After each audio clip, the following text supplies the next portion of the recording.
This Honorable Court of Appeals of Tennessee is now in session.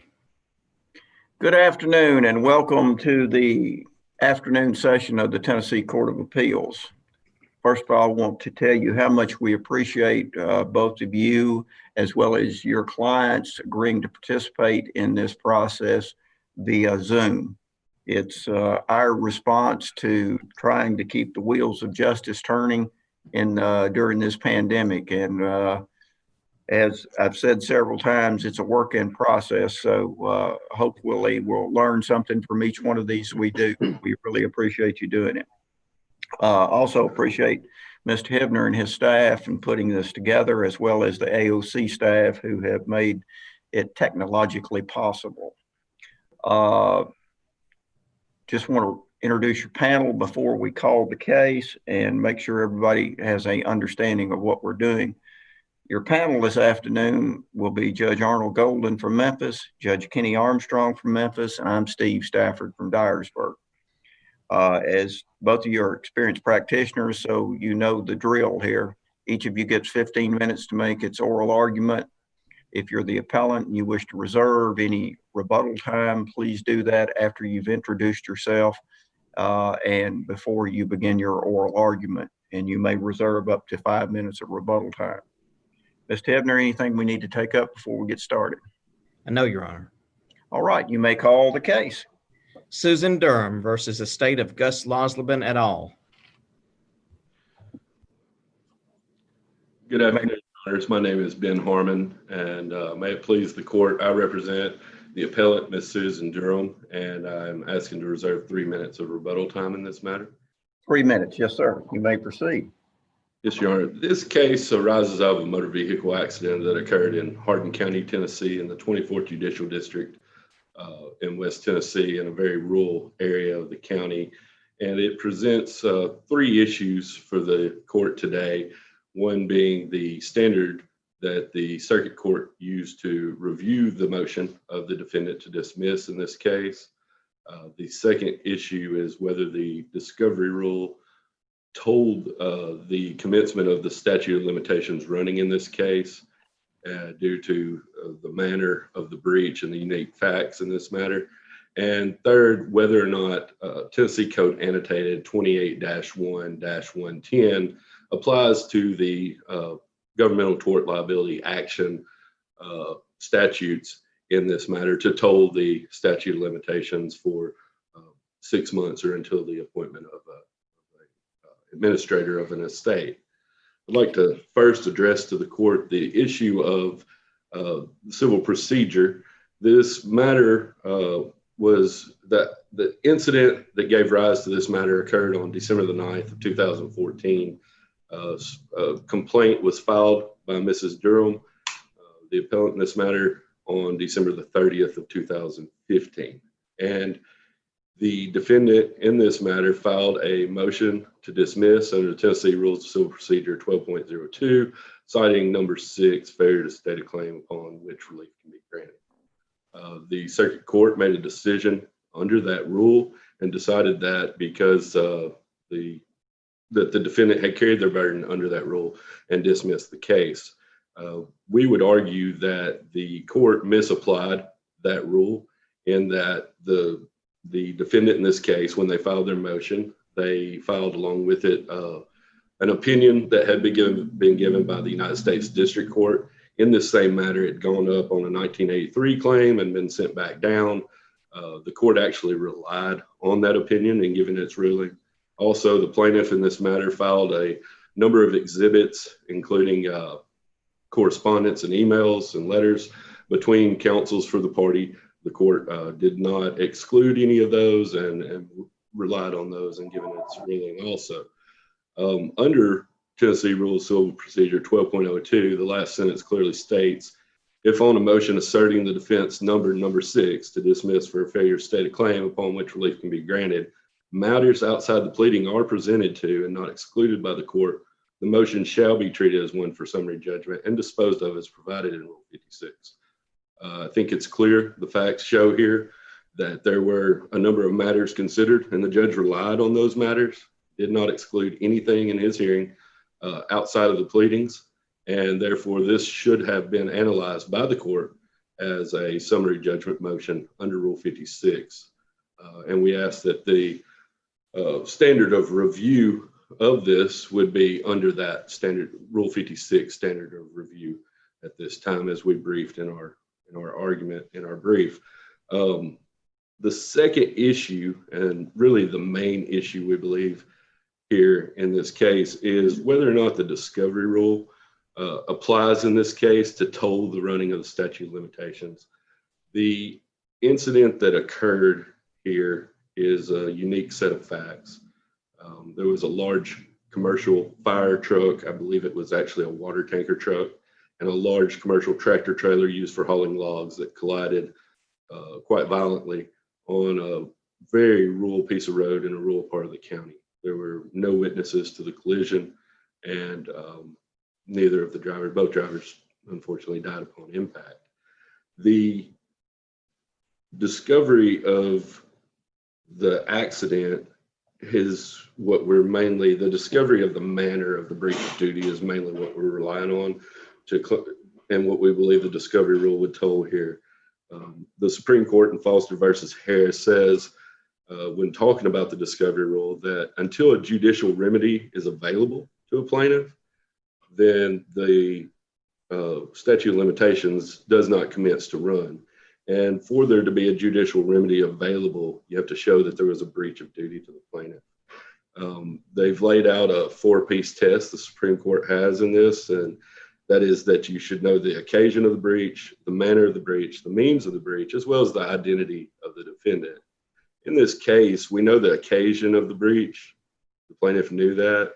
She knew the means that there was an accident that caused an injury, and she knew the identity of both parties involved in the accident. However, there is no indication until a later date as to who breached a duty to who. The court, I believe in Hathaway, said not only existence of the injury, but the tortious origin of the injury is required to begin the statute of limitations tolling. So in this case, there were no witnesses, nobody survived, and it looked like a bomb went off where these two huge vehicles collided so violently. And so determining who was at fault was reliant on the only witness that was available, which would be called an ECM data box or a black box, which contains data as to the speed of the fire truck and whether it used its brakes or not. Absent that, there was no way for Mrs. Durham to know if Mr. Losleben, who was operating the truck, had breached a duty to Mr. Durham, or vice versa, if Mr. Durham had breached a duty to Mr. Losleben, what was the manner of the tortious action and the breach of the duty. This argument is bolstered by a letter that was attached to the response to the motion to dismiss as Exhibit C, and it was quoted in Mrs. Durham's brief on page 11, where plaintiff's counsel said, if you conclude that Mr. Durham was at fault, the driver, Mrs. Durham's husband, then we can schedule the inspection at that time. It clearly indicates that neither party, that was December the 29th of 2014, neither party was aware of who might have been at fault in this tragic accident at that time. There was a Tennessee Highway Patrol, a critical incident report team report that was issued on January the 7th of 2015, again, did not indicate fault. And then both parties worked diligently to obtain this material through some communications back and forth to get this black box data, which indicated the fire truck was speeding. So it's our argument, until we knew that Mr. Losleben was breaching a duty, the manner of some breach, the statute of limitations should not commence to running because of the discovery rule doctrine. This is analogous to a number of cases in Tennessee law in which the information that leads to an inference that a defendant has some tortious fault is in the hands of that defendant.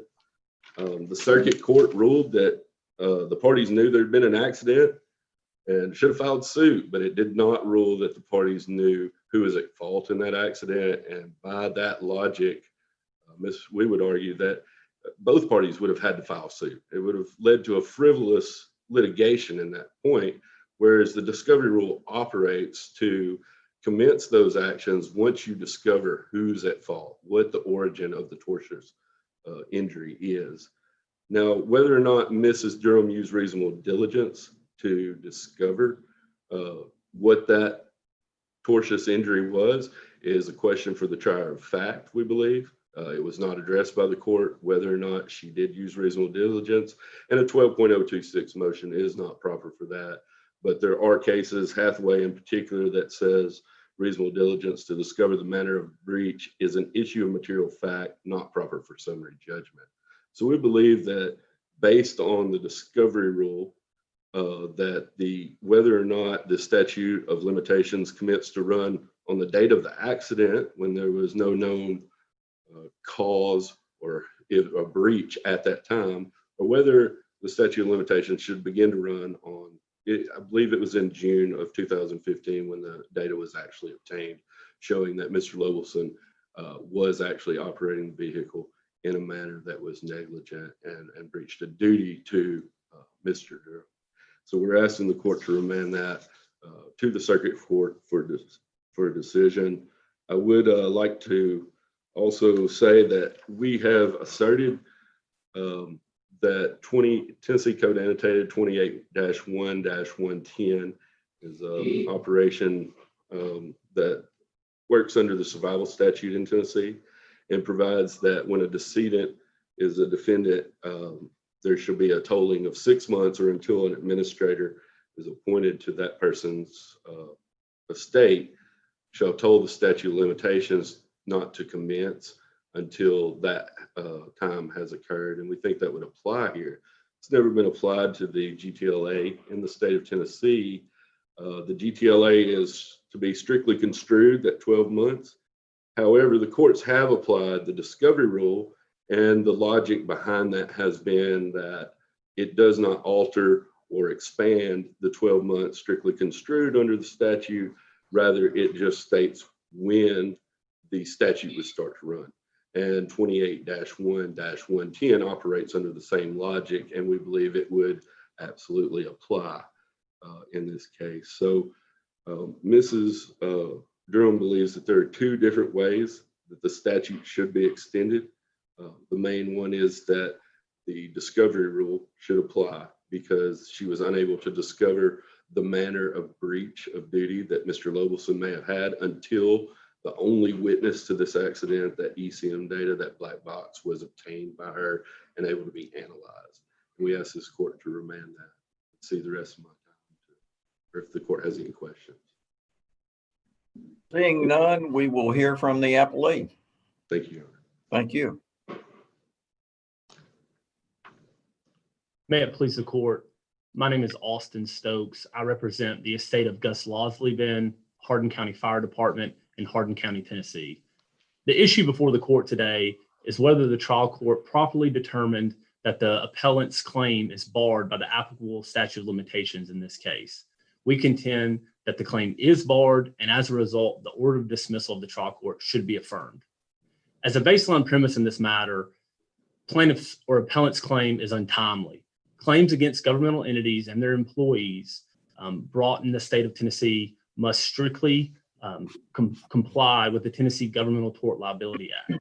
The GTLA requires suits to be commenced within 12 months of the action arising. This is a condition precedent. If it's not completed, the right and the remedy are extinguished. Here, as counsel has explained, the tragic motor vehicle accident in question occurred on December 9th, 2014. Appellant, however, waited until December 30th, 2015 to file the complaint. Because it's 21 days past the applicable statute of limitation of 1 year, it's procedurally barred. Appellant here is asking the court to circumvent the clear statute of limitation based upon two reasons. One, the discovery rule, and two, the statutory language found in Tennessee Code Annotated 28-1-110. I'll take these issues up individually, starting with the discovery rule, if it pleases the court.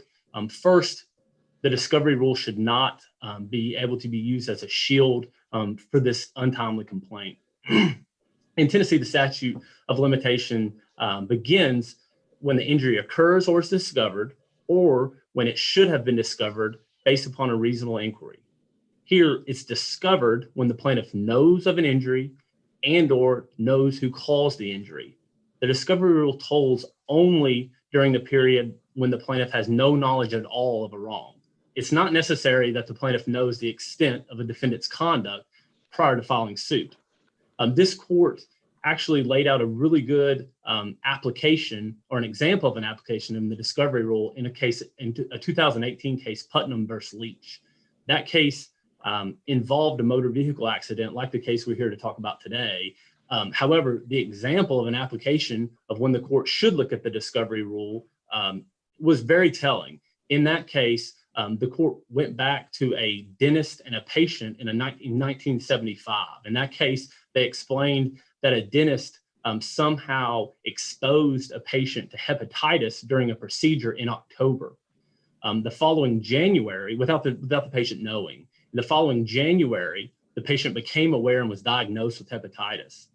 However, it wasn't until the patient went back to that dentist that the patient actually discovered that he had been wronged, he had been exposed to hepatitis, and that he had been exposed by the dentist. That shows the special circumstances when the discovery rule should apply. When the plaintiff or when the injured doesn't know that they've been injured and doesn't know who could have possibly injured them. Here, it's a tragic car incident. No one would dispute that. However, it is a simple car wreck. On the date of the injury, December 9, 2014, the appellant knew that the deceased was in a motor vehicle incident. They knew the extent of the injuries. The decedent had passed away. They knew the exact site of the motor vehicle incident, a road in Hardin County. They knew that Losleben, the driver, was a responsible party. They knew that Losleben was an employee or a firefighter of Hardin County. And they knew that Losleben was operating a Hardin County fire truck in the course and scope of his employment. As counsel mentioned, the federal court in this case, the issues with the federal claims were removed, and the federal court dismissed the 1983 claims against Hardin County because they were past due, because they weren't timely filed. Although the federal court uses a different discovery rule than the state court would, the discovery rule in federal court almost mirrors the state practice. The court explained the Sixth Circuit has held that, quote, generally the statute of limitations begins to run when the plaintiff knows or has reason to know of the injury, which is the basis of the action. Based upon that analysis. Mr. Stokes, without the ECM box, was it apparent how the accident occurred and that the county employee was at fault for the accident? Was that apparent? Yes, it was apparent. There was no doubt that the county employee was operating a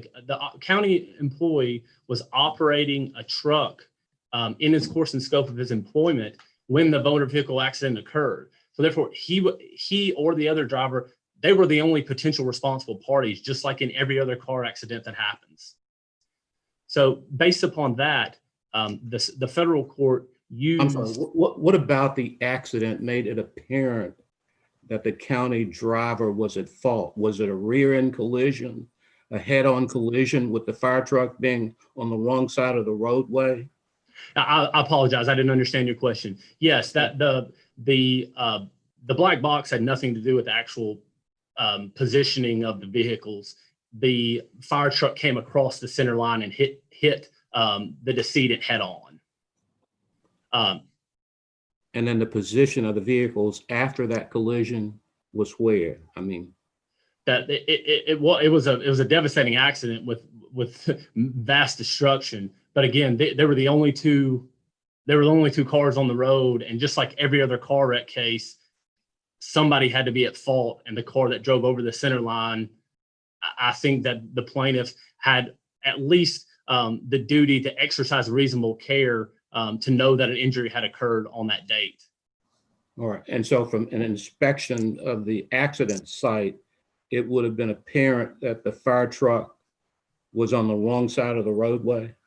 Oh, immediately afterwards. This was not, although it was in a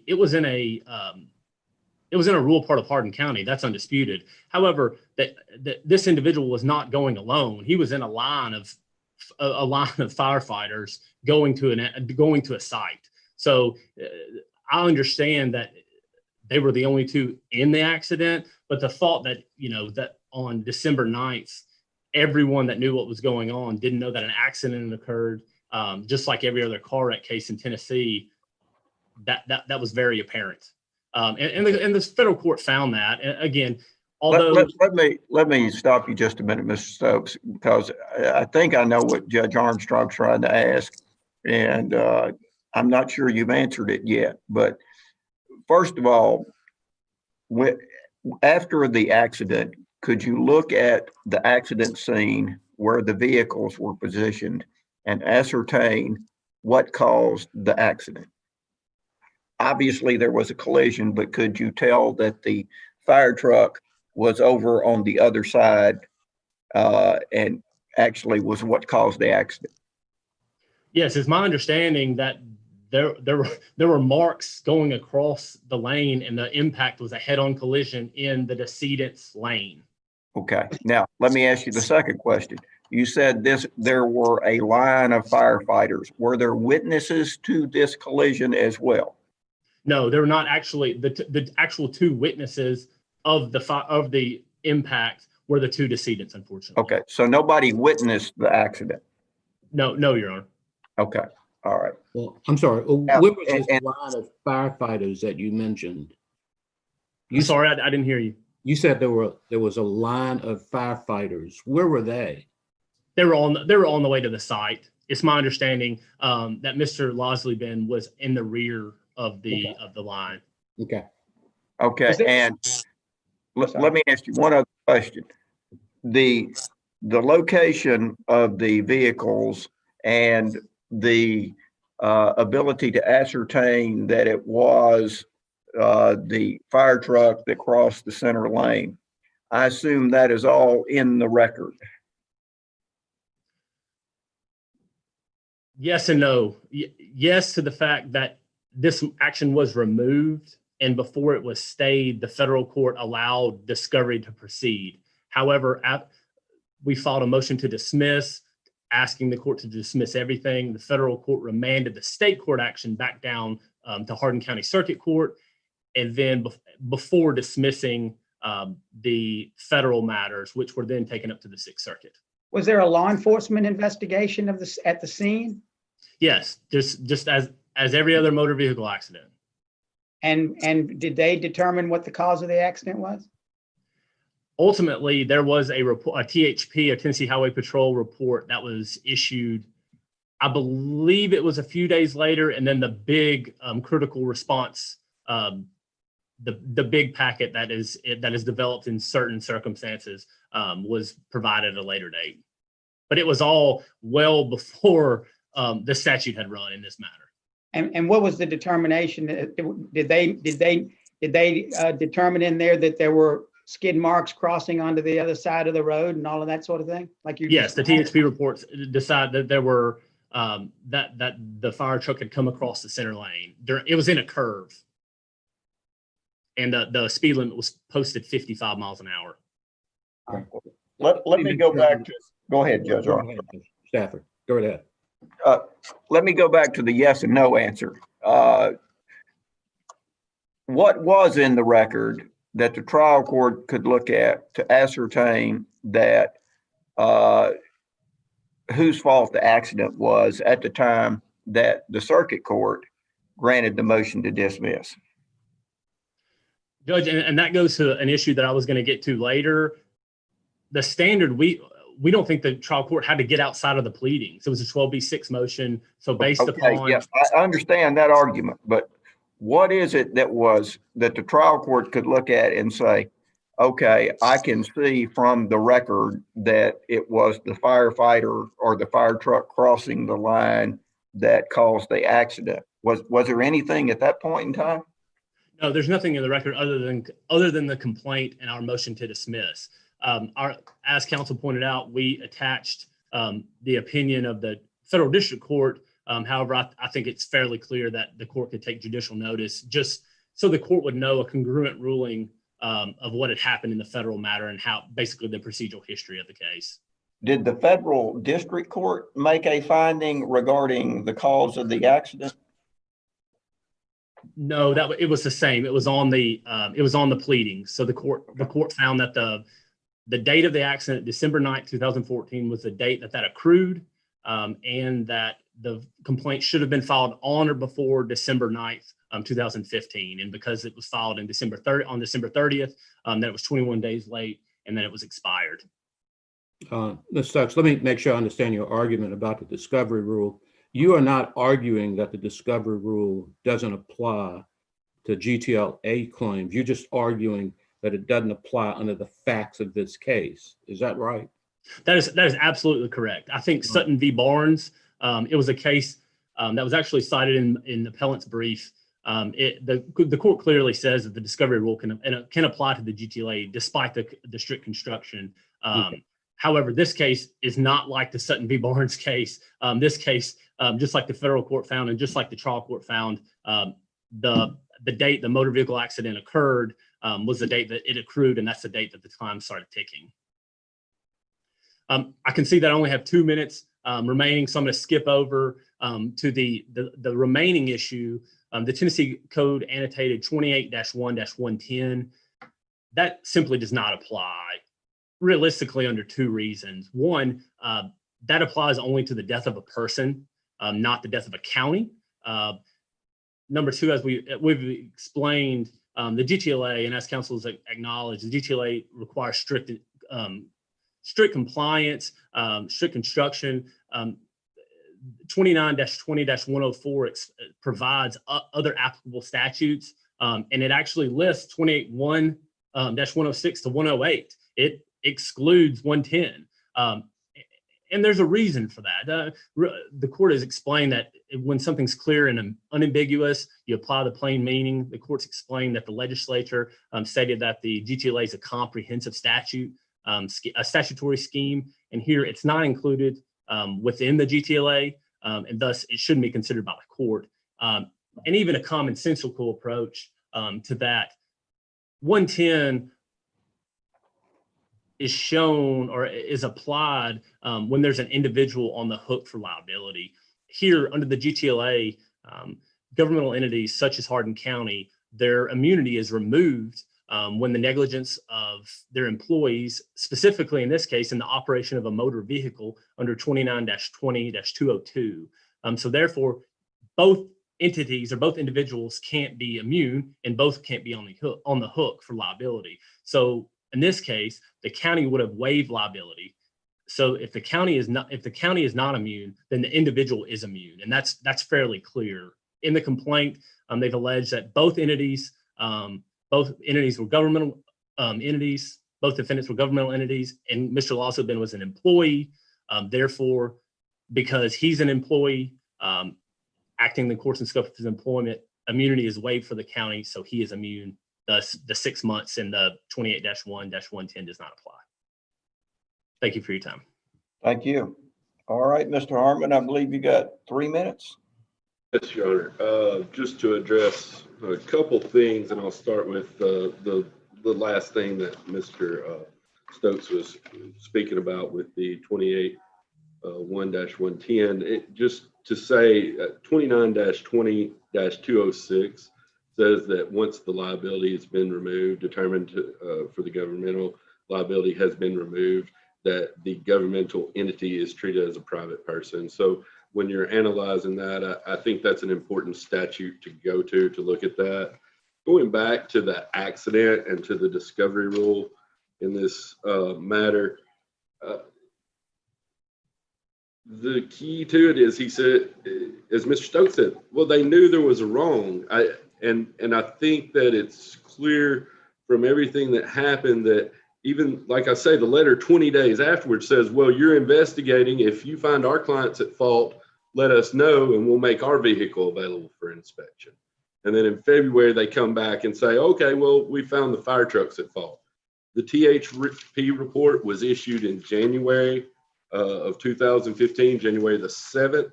That's the CERT report, the critical incident report that Mr. Stokes was referring to, and it did not allot fault to either party. It said that the accident was, and it's not part of the record, unfortunately. Neither one of us supplemented it, and we should have, Your Honors. But I was not involved in the case at the beginning. From what I came on once this motion to dismiss was filed, what I understand from the people I've talked to and the people who were involved, the state troopers, is it looked like a bomb went off when these two vehicles hit. You couldn't tell what was where. To say that you could clearly, that Mrs. Durham or anybody could have clearly gone out there and decided which vehicle did what, I think would be a stretch in this matter.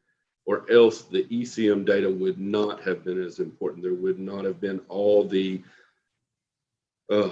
proper channels taken to get a hold of this ECM data, because Mrs. Durham did not know of a breach of any duty. They could not tell. And that is the most important part here. That data, we're not even arguing that January should have been the correct time for the toll, for the statute of limitations to be commencing, even though that would save our lawsuit, because the THP report does not evidence the fault or a breach of duty. It just doesn't say that in it.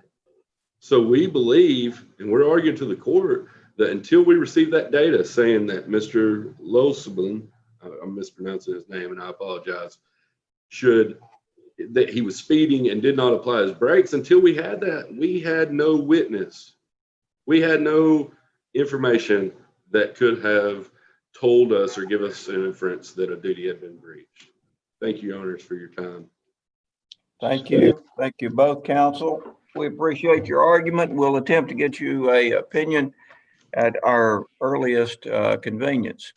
Again, we appreciate you and your clients participating in this Zoom session.